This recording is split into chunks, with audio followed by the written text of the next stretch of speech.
This is Jamie Boyum at the Gregg County Courthouse, and I'm here with Airport Manager Roy Miller. And Roy, you're a short timer. That I am. Less than 30 days. You're been there about 10 years? Been here 10 years and be 5 months at the end of May. Wow, okay. And I guess you just finally decided that's enough. My wife said it's enough. Ooh, that's the boss. You know. Yeah. That's right. Happy wife, happy life. That's true. That's true. We're both at an age we want to enjoy our fruits of our labors, and so we've got some plans to do some traveling around Texas, around the U.S., and looking forward to that. Okay, all right. So you have had quite a few accomplishments. If I could talk, it would help, out at the airport. What kind of things have you done? Well, when I was hired, I was asked to manage the terminal renovation that we did in 2013 and 2014. So we did that, and that was going to be why I was here.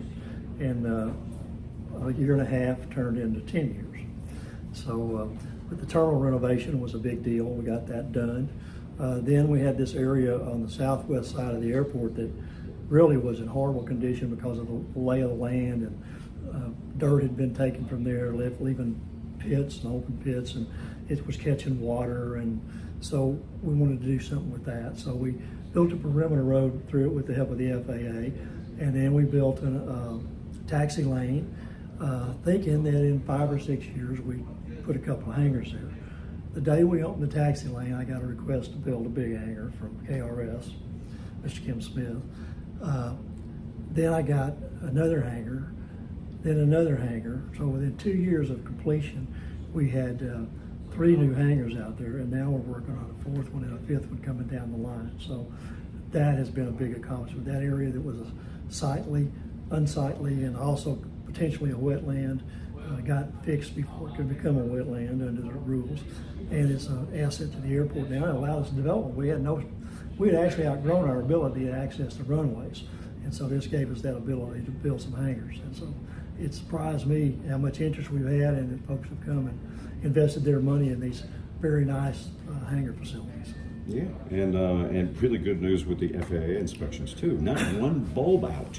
That's right. They come out there, they check light bulbs. Sounds silly, but that's what they do. Check the pavement, check the grass height, because grass is a major part of our wildlife management program, so that we're not hitting animals from the plane.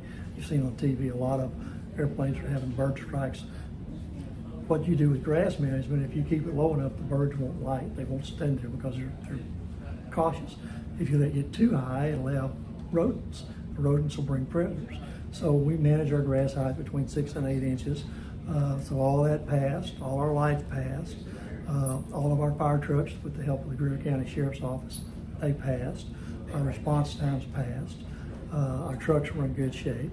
Our employees and officers passed their oral exams. So I'm very pleased, and they did a good job, and they've done it for 5 years in a row. Yeah, that's impressive. And then that also helps with grant funds, I guess. Well, oftentimes when that inspector comes and he finds an issue and he says, you need to get this fixed, that recommendation goes a long way to help our funding. So that's one of the things that's helped us pass, is that we have got funding for things when they've been noted, and we've gotten them fixed. Okay. All right, and speaking of fixed, I guess you guys have a big runway project coming up too. We do. We should go out to bid after the first of the year, I think, and start sometime in the fall. And it will be an inconvenience for about 18 months. We're going to repave the primary runway, and at the time that we're working on the intersection where the crosswind and the primary intersect, that's going to be a challenge, because we're going to have to close that intersection. And the nice thing is, of the 10,000 foot that we have, we'll be able to use 6,500 of that to continue to operate for the few weeks it'll take to reconstruct that intersection. Then we'll overlay and repaint and look like a brand new runway. Wow, that's great. Any other upcoming projects we need to know about? No, that one's been sucking up money for the last 2 years. We've been banking our FAA funds, and the FAA's also been working to get us additional money. It'll be about a $15 to $18 million project, depending on bids. So it's going to be a big deal, and it will affect both runways for some period of time, and it will have some inconvenience with it. We're going to ask everybody to bear with us. And of course, the staff I have there, Lieutenant Taylor with the Sheriff's Department, and Brad Cransman with operations, they know it's been coming. They're still there. So no matter who comes in to do the job, they'll have people that know what's going on. Well, when's the project starting? We're in design now, and we'll go to bid to probably start the latter part of next summer. Okay, And it'll take 2 summers to get it finished. gotcha. So, Well, it has been a pleasure working with you. Thanks, And, Jay. I'll probably get one more interview with yeah, come on with out, you. man. Yeah, I appreciate you. Okay, bud, you've Good been a luck good to you, friend man. to us. All right. We'll have more later on KLTV7 News and KLTV.com.